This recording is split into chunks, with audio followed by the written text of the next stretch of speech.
গরম লাগছে না? আমাদের অভ্যাস হয়ে গেছে। এখান থেকে প্রচন্ড তাপ বেরাচ্ছে। তোমাদের মতনই অভ্যাস হয়ে গেছে বিরিয়ানির সামনে থাকতে থাকতে।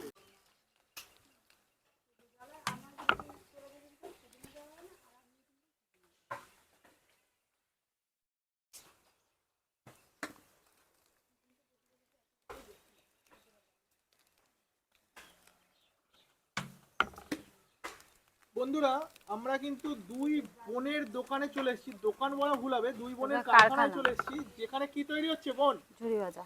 ঝুরি ভাজা তৈরি হচ্ছে। একেবারে সকাল থেকেই কিন্তু দেখতে পাচ্ছি এই আগুনের সামনে বসে দুই বোন ঝুরি ভাজা তৈরি করতে শুরু করে দিয়েছে।